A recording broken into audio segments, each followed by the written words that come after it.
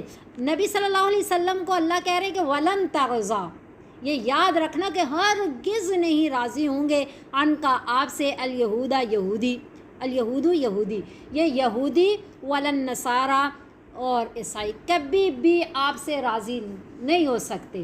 کب تک نہیں راضی ہوں گے؟ حتی تتبع ملتہم، یہاں تک کہ آپ ان کے مذہب کی اتباع کرنا شروع کر دیں۔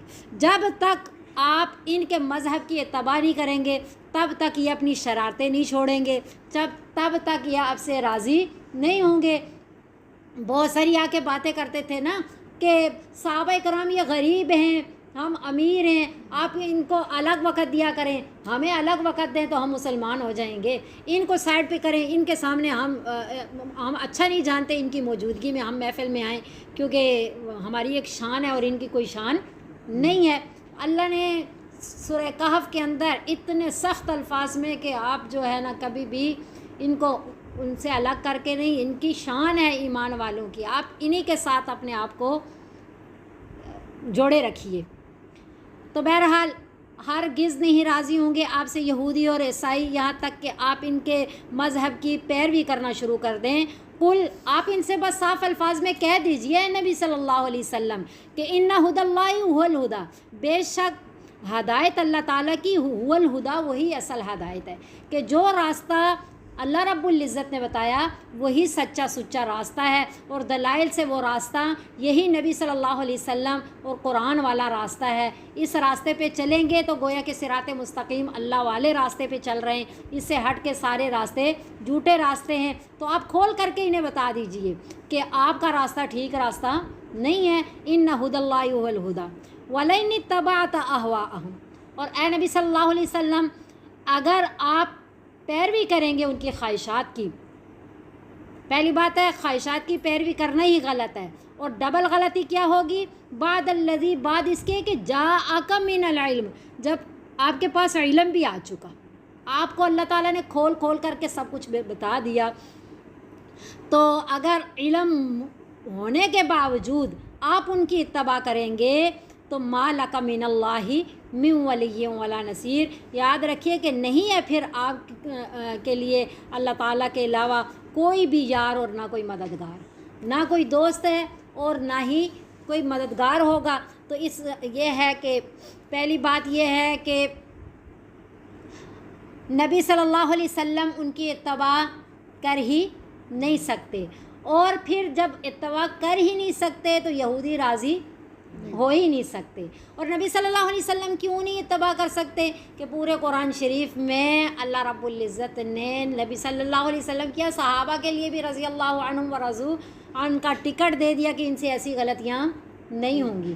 تو نبی صلی اللہ علیہ وسلم تو معصوم نبی، جگہ جگہ اللہ رب العزت نے بشارتیں دی ہیں، حدیث میں نبی صلی اللہ علیہ وسلم نے خود بشارتیں اپنی شانیں بیان کی ہیں۔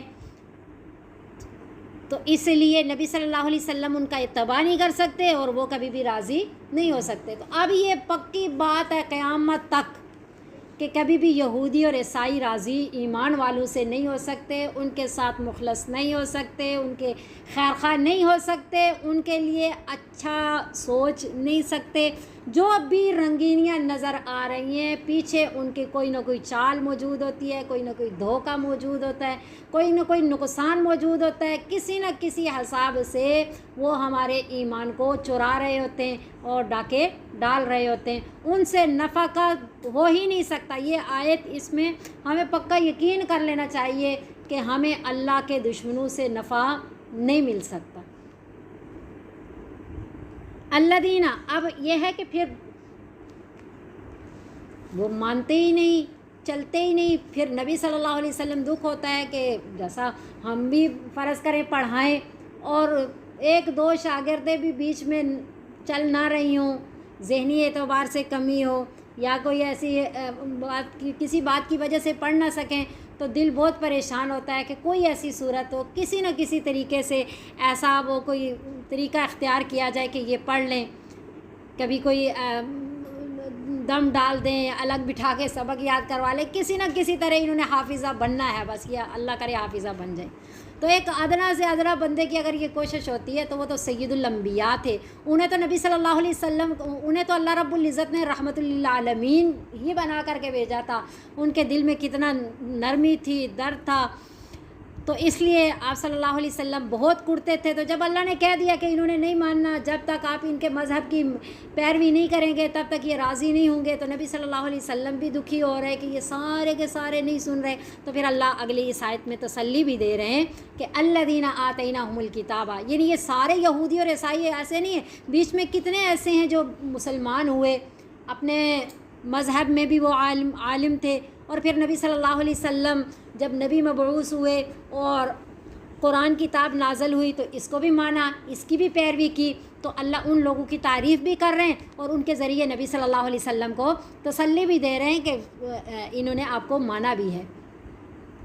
الذین آتیناہم الکتاب، الذین وہ لوگ دی ہم نے ان کو کتاب، یتلونہ حق تلاوتی، کہ تلاوت کرتے ہیں اس کی جیسا کہ اس کی تلاوت کرنا کا حق ہے. یہاں سے ایک اور نقطہ ہمیں سمجھ آیا کہ دیکھیں یہودیوں اور عیسائیوں انہیں تورات و انجیل ملی لیکن وہ ہدایت کی راہ نہیں پا سکے، ہدایت کی راہ نہیں پا سکے. نبی صلی اللہ علیہ وسلم کے ساتھ دشمنیاں اور صحابہ کے ساتھ دشمنیاں کرتے رہے، چالیں کرتے رہے، اور معلوم ہونے کے باوجود کہ یہ سچے نبی ہیں، معلوم ہونے کے باوجود کہ یہ سچا قرآن ہے، لیکن اتباع نہیں کر سکے، اس راہ کی طرف آ ہی نہیں سکے. یہاں اللہ فرما رہے ہیں کہ انہی لوگوں میں سے جنہوں نے اپنی اپنی کتاب کی صحیح طرح جیسے تلاوت کرنے کا حق تھا نا، اس کو اس طرح مانا، اس طرح سمجھا، اللہ نے ان کے لیے ہدایت کی راہ کھول دی، ہدایت کی راہیں کھول دی. انہوں نے نبی کو بھی مان لیا اور کتاب کو، قرآن کو بھی مان لیا. تو پتہ چلا معلوم ہونا ضروری نہیں ہے. یہاں سے ہمیں یہ نقطہ سمجھ آ گیا، اور مفسرین بھی فرماتے ہیں کہ جو بندہ قرآن کو خشوع و خضوع کے ساتھ، تجوید کے ساتھ اس کو سمجھ کر کے اس کی تلاوت کرے گا اللہ کی رضا کے لیے اخلاص کے ساتھ، اللہ اس کے لیے ہدایت کی راہ ضرور کھولیں گے. اس کے لیے نہیں ہو سکتا کہ وہ گمراہی کی راہ میں چل پڑے. قرآن ایسا ساتھی ہے، بہت ساری احادیث سے بھی ثابت ہے کہ جس کو یہ ساتھی مل جاتا ہے واپس کبھی بھی نہیں چھوڑتا. قرآن کے بارے میں یہ ہے نا، نبی صلی اللہ علیہ وسلم نے فرمایا کہ ہر امت کی کوئی نہ کوئی فخر کرنے کی چیز ہوتی ہے. کوئی فخر کرتا ہے اپنے خاندان پہ، قبیلے پہ، رنگ پہ، شکل پہ، مال و دولت پہ، لیکن میری امت کا افتخار قرآن ہے. قرآن والے فخر کر سکتے ہیں کہ اللہ رب العزت نے ہمیں قرآن دیا، یہ سب سے بڑی دولت ہے. پھر نبی صلی اللہ علیہ وسلم نے فرمایا خیرکم من تعلم القرآن وعلمہ، تم میں سے بہترین وہ ہے جو قرآن سیکھے اور لوگوں کو سکھائے. سب سے اونچا عہدہ، سب سے نبی صلی اللہ علیہ وسلم کی مبارک زبان سے ملی ہوئی بشارت ہے کہ خیرکم من تعلم القرآن وعلمہ، تم میں سے بہترین وہ ہے جو قرآن سیکھے اور لوگوں کو سکھائے. پھر حدیث مبارکہ میں آتا ہے جس کا مفہوم یہ ہے کہ میدان حشر میں قرآن ایسا سفارشی ہوگا، جھگڑالو سفارشی کہا گیا، کہ ایسی سفارش کرے گا کہ نہ کوئی فرشتہ کر سکتا ہے نہ کوئی نبی کر سکتا ہے ایسی. بالکل حدیث کے الفاظ یہی ہیں کہ جھگڑالو سفارشی ہے، جس کے لیے سفارش کرے گا جب تک اللہ اس کی سفارش کو قبول نہیں کریں گے تب تک سفارش کرتا ہی رہے گا. خاموش تب ہوگا جب اس بندے کو جنت میں داخل کروا لے گا.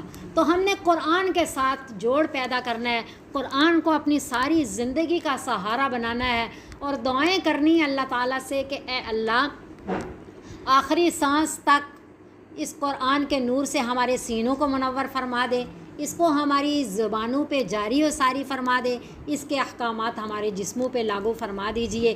دیکھیں ان یہودیوں اور عیسائیوں نے بھی جنہوں نے اپنی کتاب کا، ایک ہوتی ہے تلاوت، یہاں حق کا تلاوت ہی، اس کی تلاوت کا حق ادا کیا. ایک ہے سادی ہم تلاوت کر لیں، قرآن کو تجوید سے بھی نہ پڑھیں، اس کے مفہوم کو بھی نہ سمجھیں، دل کے اندر وہ اخلاص اور خوف خدا بھی نہ رکھیں، تو پھر وہ اس کی تلاوت کے حق کی ادائیگی نہیں ہے. اور اگر ہم ایسا کر گئے تو یقین کریں، یہ یقینی بات ہے کہ یہ قرآن جب تک ہمیں جنت میں نہیں داخل کرے گا تب تک ہمیں چھوڑے گا نہیں. اولئک یؤمنون بھی، وہی لوگ ایمان لاتے ہیں اس پر، ومن یکفر بہ، اور جو کوئی انکار کرے اس کا، فاولئک هم الخاسرون، پس وہی لوگ خسارے میں ہیں.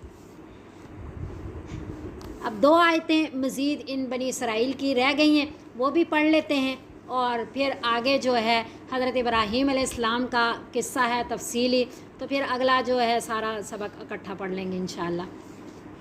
یا بنی اسرائیل، اب ہم پہلے پارے میں دیکھ رہے ہیں 3 رکوع ہیں، یا بنی اسرائیل، یا بنی اسرائیل، اور پھر پورا درمیان میں ان کے واقعات کو بیان کر کے آخر میں پھر بھی یا بنی اسرائیل.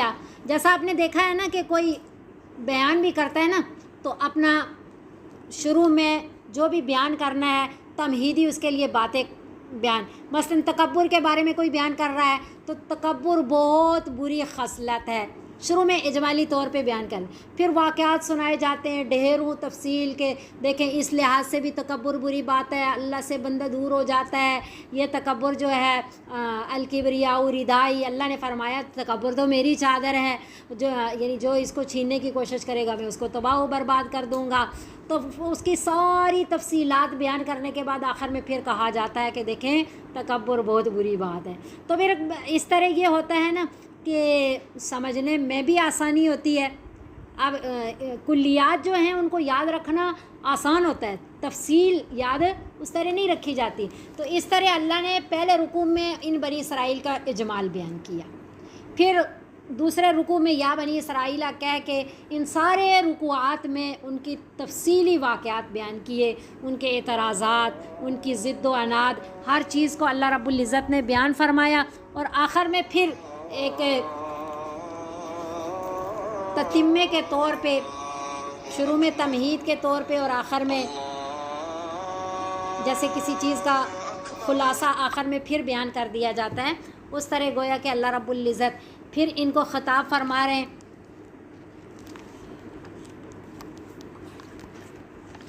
یا بنی اسرائیل اذکروا، وہی آیات ہیں، وہی ترجمہ ہے، وہی تفسیر ہے، دوبارہ وہی بات دہرائی جا رہی ہے کہ ایک دفعہ پھر جو اللہ رب العزت نے ان کو انعامات دیے وہ سن لیے جائیں. یا بنی اسرائیل، اے بنی اسرائیل، اذکروا، اے اولاد یعقوب، یاد کرو نعمتی التی انعمت علیکم، میری ان نعمتوں کو وہ جو انعام کیا میں نے تم پر، وانی فضلتکم، اور یہ کہ فضیلت دی میں نے تم کو علی العالمین، جہان والوں پر. بہت ساری باتوں میں اس وقت کے لوگوں پہ یا تو فوقیت دی، اور بہت ساری باتوں میں اور لوگوں پہ، آپ سے پچھلے لوگوں پہ فوقیت عطا فرمائی. واتقوا، اور ڈرو. اللہ نعمتیں یاد کروا کر کے فکر آخرت لگا رہے ہیں کہ واتقوا یومن، ڈرو اس دن سے کہ لا تجزی نفس عن نفس شیئا، نہیں کام آئے گی کوئی بھی جان کسی جان کے کچھ بھی، کوئی آدمی کسی آدمی کے کوئی کام نہیں آئے گا. اس سے کیا مراد ہے کہ کسی کا مطالبہ ادا نہیں کیا جائے گا. مطالبہ کسے کہتے ہیں کہ مثلا کسی کی نماز روزہ رہ گئی تو میدان حشر میں کہے کہ میری نماز روزہ کیا ہی نہیں، پڑھا ہی نہیں ہے، تو کہ میری لے کر کے اس کو کامیاب کر دیا جائے. تو ایسے لوگوں کی سفارش جن کے اندر ایمان نہیں ہے، یہ چاروں باتیں ایسے لوگوں کے لیے جن کے اندر ایمان نہیں ہے، تو اس وقت کسی کی نمازیں لے کے کامیاب نہیں ہو سکتے۔ وَلَا يُقْبَلُ مِنْهَا عَدْلٌ، اور نہ ہی قبول کیا جائے گا ان سے فدیہ، یعنی پیسے دے کر کے بھی اپنی جان نہیں چھڑا سکتے۔ یہ طریقے دنیا میں ہوتے ہیں نا، یہ 4 طریقے دنیا میں کسی کو چھڑانے کے یہی 4 طریقے ہیں کہ ایک ہے کہ جو چیز فرض کریں کسی نے کسی سے 1000 روپیہ لیا ہوا تو وہ نہیں دے رہا، تو دوسرا کہہ رہا ہے اس کو چھوڑ دے، میں دے دیتا ہوں 1000 روپیہ۔ یہ پہلے والے کا مفہوم ہے، لا تجزی نفس عن نفس شیئا، کہ مثلا کہا جائے کہ اس کے پاس 1000 روپیہ نہیں ہے، اس نے آپ سے لیے، آپ اس کو قید نہ کریں، میں دے دیتی ہوں 1000 روپیہ، آپ اس کے چھوڑ دیں۔ یہ پہلے کا مفہوم ہے۔ دوسرا یہ ہے وَلَا يُقْبَلُ مِنْهَا عَدْلٌ، کہ اب وہ بندے اس نے کوئی غلطی کی ہے، قتل کیا ہے، تو وہ کہے کہ میرے سے اتنے پیسے لے لے، مجھے دوبارہ اس کے بدلے میں قتل نہ کریں، اور اپنی جان چھڑا لے پیسے دے کر کے۔ نہ کوئی اس کے پیسے دے سکتا ہے، نہ وہ خود اپنے پیسے دے سکتا ہے۔ 2 معنی ہو گئے۔ تیسرا وَلَا تَنْفَعُهَا شَفَاعَةٌ، اور نہیں نفع دے گی ان کو سفارش، یعنی جن کے اندر ایمان نہیں ہوگا نا، قیامت والے دن کتنی سفارشیں ہوں گی، انبیاء سفارش کریں گے، فرشتے سفارش کریں گے، قرآن سفارش کرے گا، حفاظ سفارش کریں گے، علماء سفارش کریں گے، بہت سفارشیں ہوں گی، لیکن جن کے اندر ایمان نہیں ہے نا، ان کو کسی کی بھی سفارش نفع نہیں دے گی۔ تو دنیا میں بھی ایسا ہوتا ہے نا، سفارش کر لیتے ہیں کہ چلے جو ہے نا، میں اس کی سفارش کرتا ہوں کہ آئندہ یہ غلطی اس طرح کی نہیں کرتا، تو آپ اس کو چھوڑ دیں، تو آخرت میں ایسا نہیں ہوگا۔ وَلَا هُمْ يُنصَرُونَ، اور نہ ہی وہ مدد کیے جائیں گے، یعنی ان کی طرفداری نہیں کی جائے گی۔ دنیا میں ایسا ہوتا ہے نا، زور زبردستی بھی کوئی کسی کو نکال لیتا ہے، کوئی طاقت والا ہوتا ہے تو کہتا ہے جو میں نے ضمانت کر دی ہے اس کی، آپ اب نکال دیں، مجبور ہیں آپ۔ تو آخرت میں ایسی مدد کوئی بھی کسی کی کر نہیں سکتا۔ اللہ رب العزت ہمیں جتنی بھی یہود و نصارہ کی باتیں پڑھی ہیں، انہیں بھی اللہ کی کتابیں ملیں، انبیاء بھیجے گئے، اور علم تھا ان کے پاس۔ علم کا مل جانا کافی نہیں ہے، یہ معلومات ہیں۔ یہ جیسا میں نے پہلے بھی بتایا تھا کہ ایک دفعہ مفتی شفیع عثمانی صاحب جو ہے اپنے شاگردوں کے بیچ میں بیٹھے ہوئے اور سوال کیا کہ علم کسے کہتے ہیں؟ کسی نے کیا جواب دیا، کسی نے کیا جواب دیا، کسی نے کہا قرآن و حدیث کے علم کو، دینی علم کو علم کہتے ہیں، اور دنیاوی علم کو معلومات کہتے ہیں۔ تو انہوں نے کہا نہیں، علم کہتے ہیں کہ اس کے حصول کے بعد اس پہ عمل کیے بغیر چین نہ ملے، کیونکہ جس علم پہ عمل کر لیا جائے وہ نور بن جاتا ہے، اور اسی پہ اسی کو علم کہتے ہیں۔ اگر وہ علم عمل میں نہیں آیا تو وہ نور بھی نہیں بنا، تو اس کو معلومات کہا جا سکتا ہے، علم نہیں کہا جا سکتا۔ تو اللہ ہمیں علم نافع عطا فرمائے، قرآن و حدیث کا، اور یہ صراط مستقیم پہ چلنے کی توفیق عطا فرمائے۔ ان کے اندر 2 سخت قسم کی بیماریاں تھیں، ایک بیماری تھی ضد و عناد کی، اور ایک بیماری تھی حسد کی۔ یہ بیماریاں جس کے بھی اندر پیدا ہو جائیں وہ ہدایت کی راہ اختیار نہیں کر سکتا، وہ کسی فن میں بھی مقبول نہیں بن سکتا، کسی فن میں بھی، کسی بات میں بھی آگے نہیں نکل سکتا، جس میں کسی سے ضد کر کے دیکھیں آگے بندہ نہیں بڑھ سکتا۔ اب جیسا پہلے بھی شاید میں نے آپ کو بتایا ہوگا کہ ایک جو استاذ تھے، انہوں نے وائٹ بورڈ پہ ایک لائن لگائی، تو کہا کہ اس کو چھوئے بغیر کوئی چھوٹا کر کے دکھائے، اس کو ہاتھ بھی نہ لگائے اور لائن کو چھوٹا کر دے۔ اور سب نے کہا کہ ایسا کیسے ہو سکتا ہے کہ لائن کو ہاتھ بھی نہ لگایا جائے اور پھر وہ چھوٹی ہو جائے؟ تو انہوں نے پھر لے کر کے مار کر تو اس لائن کے نیچے اس سے بڑی لائن لگا دی، تو کہا کہ دیکھیں اس بڑی لائن کے سامنے وہ چھوٹی ہو گئی نا، تو آگے بڑھنے کے لیے دوسرے کو گرانا ضروری نہیں ہے، بلکہ آگے بڑھنے کے لیے محنت زیادہ۔ تو ضد و عناد سے کبھی بھی کوئی آگے نہیں بڑھ سکتا، حسد سے کبھی بھی کوئی کسی کی نعمت کو ختم اور خود حاصل نہیں کر سکتا۔ تو یہ 2 بیماریاں ان کے اندر تھیں، تو وہ آگے نہیں بڑھے۔ اور انہی لوگوں میں جن میں ایک خوبی تھی کہ انہوں نے یتلونہ حق تلاوتی، اپنی کتابوں کی تلاوت کا حق ادا کیا، تو اللہ رب العزت نے ہدایت کے ان پہ دروازے کھول دیے. تو یہ خوبی ہم نے پیدا کرنی ہے اپنے، اور وہ دو اپنے خود میں، اور دو خامیاں جو ہیں ہم نے ان سے بچنا ہے. تو اللہ ہمیں سچا سچا مسلمان بنا دے.